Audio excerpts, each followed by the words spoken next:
পাশে একটা মাজার আছে, তো মাজারে আমি গেলাম, বুঝলেন। মাজারে যাওয়ার পরে দেখি যে আল্লাহ ওয়ালা তার মাজারের উপরে 5 তলা বিল্ডিং। কয়তলা বিল্ডিং বলেন? ও মুসলমান, অন্ধত্ব কতটা অস্থি মজ্জার সাথে মিশে আছে। আমি ঢাকাতে দেখেছি অসংখ্য অগণিত গরিব মানুষ, তাদের একটা বাসস্থান নেই, থাকার জায়গা নেই, রাস্তার ধারে পড়ে আছে। একটা জীবিত মানুষ রাস্তার ধারে পড়ে আছে, ঘর নেই।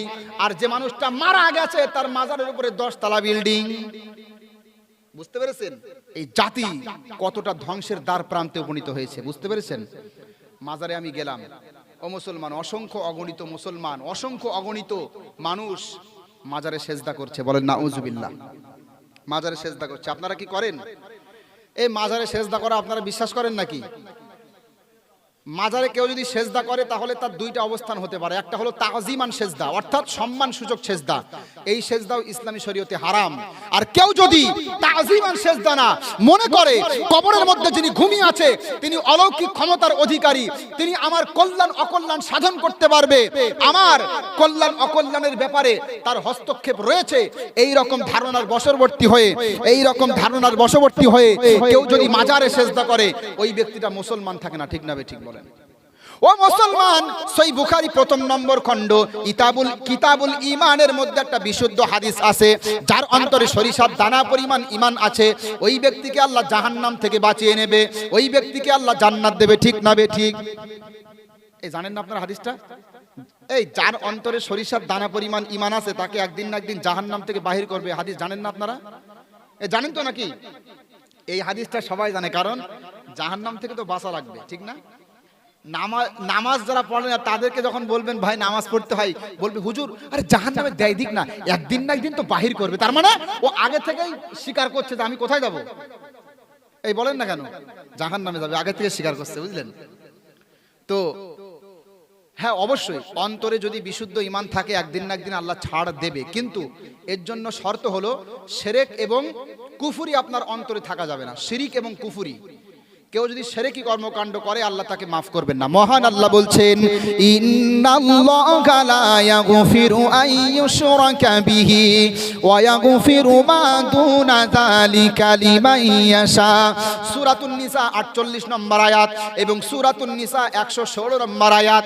মহান আল্লাহ বলছে শিরকের গুনাহ আল্লাহ ক্ষমা করেন না, শিরক ছাড়া অন্যান্য গুনাহ আল্লাহ যাকে ইচ্ছা ক্ষমা করবেন। বুঝতে পেরেছেন?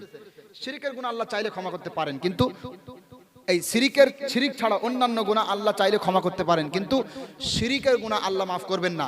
আমার সাথে সকলে ওয়াদা করেন যতদিন বাঁচবেন দোয়া করবেন কার কাছে? বলেন ঈমান আছে, জান্নাত পেতে চাই, শিরক করা যাবে না, করলে জাহান্নাম। বলেন যতদিন বাঁচবেন খাজা মঈনুদ্দিন চিশতি রাহমাতুল্লাহ আলাইহির মাজারে আপনারা অনেকে যান, ওখানে গিয়ে সেজদা করবেন না তো? সেজদা করবেন না তো? মাজারে মানত করবেন না তো? মাজারে মানত করবেন না তো? প্রথমত একটা কথা বলি, মানত যে করে না আমাদের সমাজে, এই মানত যে আমরা করি এটাই তো একটা ভুল ধারণা আমাদের সমাজে। আচ্ছা আমি আপনাদেরকে বলি, আপনারা একটু ভালো করে বুঝবেন, আমার পিছনে গীবত করবেন না আপনারা। আমাদের সমাজে অনেক মাসআলা আমি বলেছি, যেগুলো বলার কারণে আমার পিছনে অনেকে উল্টাপাল্টা ছড়িয়েছে। বুঝলেন?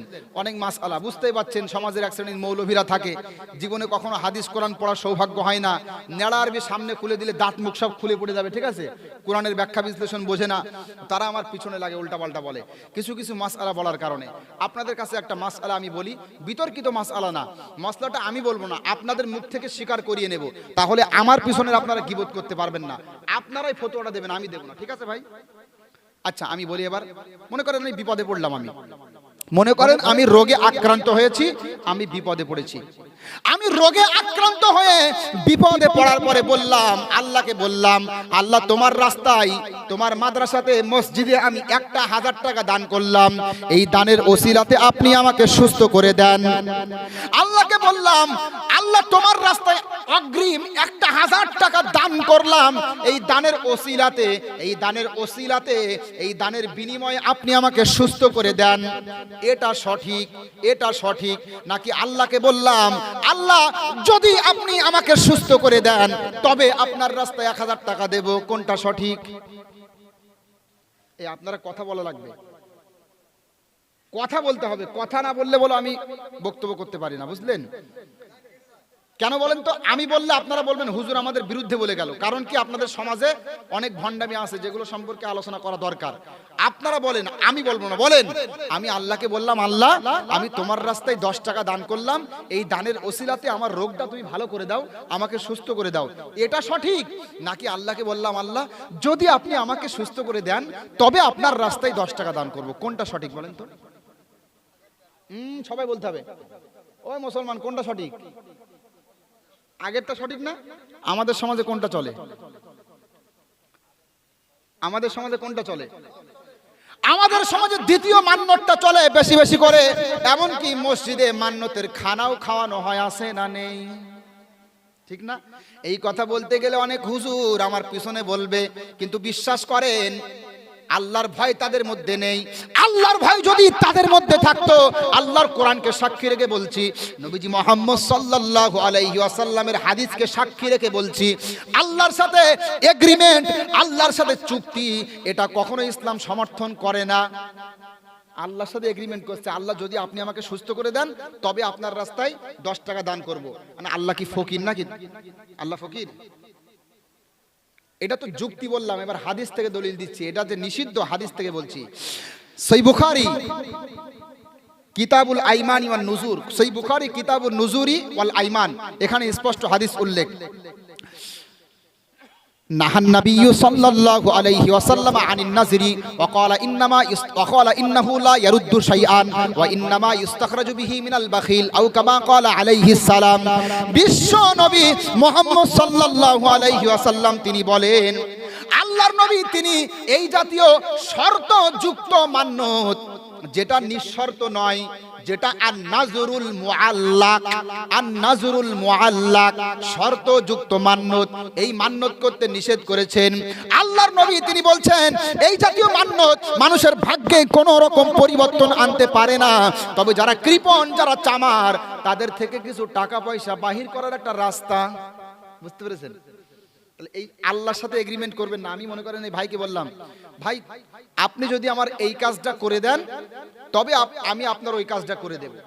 আপনি যদি আমার এই কাজটা করে দেন, তুই যদি আমাকে এটা দিস তবে তোকে আমি এটা দেব। তার মানে ওর প্রতি আমার কি নেই? কোন রকম বিশ্বাস নেই, ভরসা নেই, ঠিক না? আচ্ছা, আল্লাহর প্রতি আমাদের ভরসা আছে না নেই বলেন? আছে তো? তাহলে আমার এই বক্তব্যটা শোনার পরে কারা কারা রাগ করলেন দেখি হাত তোলেন তো। কেউ করেননি তো? আপনারা রাগ করেন না। সাধারণ মানুষ আমার পক্ষে থাকে, সাধারণ মানুষ আমাদের পক্ষে থাকে, কারণ আমরা কথায় কথায় হাদিস এবং কোরআনের ব্যাপারে বলি। ও মুসলমান, ব্যক্তিগত জীবনে আমি অহংকার করে বলছি না। আল্লাহ সুবহানাহু ওয়া তাআলা, আমার ছোটবেলায় ব্রেন শক্তি অনেক কমা ছিল, আমি পড়াশোনায় খুব বেশি ভালো ছিলাম না, কিন্তু আল্লাহর কাছে দোয়া চাইতাম, চেষ্টা করতাম, করতে করতে কোনো এক বছরে আল্লাহ সুবহানাহু ওয়া তাআলা আমার স্মরণ শক্তি অত্যন্ত বাড়িয়ে দেয়। তারপর থেকে মেহনত শুরু করি। এখন আল্লাহর কোরআনটা সূরাতুল ফাতিহা থেকে নিয়ে সূরাতুন নাস পর্যন্ত বাংলা বইয়ের মতো মনে হয় আমার কাছে। বলেন সুবহানাল্লাহ। হাদিসের কিতাবগুলো আমার কাছে বাংলা বইয়ের মতো মনে হয়। আলহামদুলিল্লাহ, আল্লাহ শুকরিয়া। এরপরেও সমাজের এক শ্রেণীর মৌলভী যারা আছে, হাদিস কোরআন পড়ে না, আমাদের বিরুদ্ধাচরণ করে, এই সমস্ত ভণ্ডামিগুলো টিকে রাখার জন্য। যেমন আমি একটা উদাহরণ দিয়ে বলি, আপনাদের সমাজে বললে বুঝবেন আপনারা। আচ্ছা, আপনাদেরকে বলি, বললে বুঝবেন আপনারা। বিবাহের আগে প্রেম ভালোবাসা হারাম না হারাম না? বিবাহের আগে অবৈধ সম্পর্ক করা, মেয়ে হাত ধরে পার্কে ঘুরতে যাওয়া, জেনায় লিপ্ত হওয়া হারাম না হারাম না? এ হারাম তো? হারাম না? আচ্ছা, বিবাহের আগে অবৈধ সম্পর্ক যদি হারাম হয়, প্রেম ভালোবাসা যদি হারাম হয়, তাহলে প্রেম ভালোবাসা সমর্থন করে, প্রেম ভালোবাসার পক্ষে যারা তাবিজ দেয়, এটা হারাম না হারাম না? হারাম কাজে সহযোগিতা করাও। এখন আমি এক জায়গাতে বক্তব্য দিতে দিতে বললাম, আমাদের সমাজের এক শ্রেণীর হুজুর এমন রয়েছে, আমাদের সমাজের এক শ্রেণীর মৌলভী এমন রয়েছে, যারা আমাদের বিরুদ্ধাচরণ করতে গিয়ে আমাদের ব্যাপারে উল্টাপাল্টা বলে। আর তাদের একটা বৈশিষ্ট্য হলো, অনেকে আছে প্রেমের তাবিজ দেয়, ভালোবাসার তাবিজ বিক্রি করে। এই ব্যাপারে যখন আলোচনা করে আমি স্টেজ থেকে নেমেছি, পরবর্তী বক্তা উঠে আমার বিরুদ্ধে বলা শুরু করেছে। আমি চিন্তা করলাম যে আমার বিরুদ্ধে কেন বলে? আমার তো বয়স অল্প, আমি তো হাদিস কোরআনের বাইরে বলি না এখনো, তাহলে আমার বিরুদ্ধে কেন? আমি পরে খোঁজ নিয়ে দেখলাম যে উনি ওনার এলাকাতে বিখ্যাত প্রেমের তাবিজ ব্যবসায়ী। বলেন সুবহানাল্লাহ, সুবহানাল্লাহ কেন বললাম জানেন? সুবহানাল্লাহ পাঠ করতে হয় তাজ্জুব, আশ্চর্যান্বিত অবস্থায় সুবহানাল্লাহ পাঠ করতে হয়, আশ্চর্যান্বিত কোনো বিষয় সামনে আসলে। তা আমি অত্যন্ত আশ্চর্যের সাথে বলছি, এটা একটা আশ্চর্যজনক বিষয়। মাথায় টুপি নিয়ে, মুখে দাড়ি নিয়ে, আলেম দাবি করে ভালোবাসার তাবিজ বিক্রি করছে। অবৈধ সম্পর্ক করতে গিয়ে ধোঁকা খেয়েছে, ভালোবাসা তার বিচ্ছেদ হয়ে গেছে, একটা তাবিজের মাধ্যমে আবার জোড়া লাগিয়ে দিবে, আছে না নেই? এখন এটা করে, এই জন্য সুবহানাল্লাহ বললাম। তাজ্জুবের একটা বিষয় আমার কাছে এটা। ও মুসলমান, এ কথা বলার পরে আমি যখন খোঁজ নিলাম, দেখলাম যে উনি ওনার এলাকাতে বিখ্যাত প্রেমের তাবিজ ব্যবসায়ী, বুঝলেন? ও মুসলমান, আমি আপনাদেরকে স্পষ্ট বলি, দুনিয়ার ডাক্তারদের ক্ষেত্রে আপনারা কি করেন? যাচাই বাছাই করেন। কি করেন বলেন? আপনি যদি কঠিন থেকে কঠিন রোগে আক্রান্ত হন, আপনি যেন তেন ডাক্তারের কাছে যাবেন না, আপনি যেন তেন ডাক্তারের কাছে যাবেন না। আপনি বলবেন হাতুড়ি ডাক্তারের কাছে যাব না, ভালো ডাক্তারের কাছে যাব, আমার জীবনের একটা মূল্য আছে, ঠিক না বে ঠিক? আছে না? ও মুসলমান, মাত্র 60 এবং 70 বছরের জীবনের আপনার কাছে মূল্য রয়েছে। আপনি জানো তেন ডাক্তারের কাছে যাবেন না, আপনি জানো তেন ডাক্তারের কাছে যাবেন না। আপনি যোগ্য ডাক্তারের কাছে যাবেন, আপনি নিপুণ ডাক্তারের কাছে যাবেন, আপনি দক্ষ ডাক্তারের কাছে যাবেন, কারণ আপনার জীবনের একটা মূল্য আছে। তাহলে আমার প্রশ্ন হলো, 60 এবং 70 বছরের জীবনের যদি এতটা মূল্য হয়, তাহলে আখিরাতের যারা ডাক্তার আলেম উলামা, রুহের যারা ডাক্তার আলেম উলামা, তাদের ক্ষেত্রে জাস্টিফাই করার দরকার আছে না নেই? বুঝতে পেরেছেন আমার কথা? আমার কথা শুনে রাগ হচ্ছে আপনাদের নাকি? যদি বলেন আচ্ছা হুজুর ঠিক আছে, আলেম হয়ে মানুষকে গুমরা করবে, পথভ্রষ্ট করবে, আলেম হয়ে ভুলভাল বক্তব্য দেবে, এটা কি সম্ভব? আমি এবার একটা হাদিস তাহলে আপনাদেরকে শোনাই, শুনবেন তো ভালো করে। একটা হাদিস আপনাদেরকে শোনাই। যেহেতু ফিতনার যুগ, শুধু নামাজ পড়লেই হবে না, আকীদা বিশুদ্ধ করতে হবে। শুধু নামাজ পড়লে হবে না, শিরিক এবং বেদাত থেকেও দূরে থাকতে হবে। এই জন্য আমাদের একটু সতর্কতা অবলম্বন করতে হবে, সতর্কতামূলক অবস্থানে থাকতে হবে। একটা হাদিস শোনাই আমি। সহিহ বুখারী, বিভিন্ন জায়গাতে হাদিসটা এসছে। কয়টা উদ্ধৃতি নেবেন? সহিহ মুসলিমেও হাদিসটা এসছে, তিরমিজিতেও এসছে হাদিসটা, মিশকাতুল মাসাবিহার মধ্যে এসছে। عن عبد الله بن عمرو بن العاص رضي الله تعالى عنه قال قال النبي صلى الله عليه وسلم إن الله لا يقبض علما انتزاعا ينتزعه من العباد ولكن يقبض العلم بقبض العلماء حتى إذا لم يبق عالما اتخذ الناس رؤوسا جهالا فسئلوا فأفتوا بغير علم فضلوا وأضلوا أو كما قال عليه السلام। হাদিসটা ভালো করে শুনেন। আল্লাহর নবী মুহাম্মদ সাল্লাল্লাহু আলাইহি ওয়াসাল্লাম তিনি বলছেন, কিয়ামতের আগে আল্লাহ পাক এলেমটা এইভাবে হাত দিয়ে উঠিয়ে নেবে, বিষয়টা এমন না। তবে ভালো ভালো আলেম যারা আছে, যোগ্য দক্ষ নিপুণ আলেম যারা আছে, কোরআন সুন্নাহের গভীর জ্ঞান রাখে, এমন আলেম যারা আছে, তাদের মৃত্যু ঘটানোর মাধ্যমে আল্লাহ জ্ঞানটা উঠিয়ে নেবে। সমাজে মূর্খতা বিরাজ করবে, অশিক্ষিত যারা, মূর্খ যারা, আল্লাহর কোরআনটা বোঝে না, রাসূল সাল্লাল্লাহু আলাইহি ওয়াসাল্লামের হাদিসটা বোঝে না। আল্লাহ বলছেন মানুষেরা তাদেরকে যোগ্য আলেম মনে করবে, নেতা বানিয়ে নেবে, তাদের কাছে মাসআলা জিজ্ঞাসা করা হবে, তারা নিজেরাও গুমরাহ হবে, অপরকেও গুমরাহ করবে। বলেন নাউযুবিল্লাহ। তাহলে সতর্ক থাকবেন না থাকবেন না? আপনারা যখন প্রশ্ন করেন দুইজন বক্তা দুই রকম বলছে, আমরা কি করব? এর একটাই উত্তর, সেটা হলো লাঠি সুটা নিয়ে বেরিয়ে মারামারি করা। নাকি নাকি বলেন না? আপনাদের সমাজে ফিতনা নেই। আমি অনেক সমাজে যাই, যখন স্টেজে যাই তখন বলে, হুজুর আমাদের গ্রামের দুই গ্রুপের মধ্যে দ্বন্দ্ব লেগে আছে, আপনি একটু মেটানোর চেষ্টা করেন। আমি স্পষ্ট বলতে চাই, মুসলমান ঐক্যবদ্ধ হয়ে থাকবেন, ঐক্যবদ্ধ হয়ে থাকবেন। বিশেষ করে ভারতবর্ষের জমিনে এখানে আমাদের মধ্যে ইখতিলাফ, মতভেদ, মতান্তর করে দলাদলি পর্যায়ে নিয়ে যাওয়া কখনোই ঠিক না। ঠিক না ঠিক বলেন? এমনিতেই সংখ্যালঘু, আর তারপরে যদি আবারও নিজেদের মধ্যে গন্ডগোল করি, সমস্যা হবে না? হবে না বলেন? এজন্য এক থাকবেন তো ইনশাল্লাহ? থাকবেন তো ইনশাল্লাহ? আমাদের প্রভু এক, এক নবীর উম্মত, জীবন বিধান এক, ওই শিবানী কোরআন। আমাদের প্রভু এক, এক নবীর উম্মত, জীবন বিধান এক, ওই শিবানী কোরআন। ঠিক না ঠিক বলেন?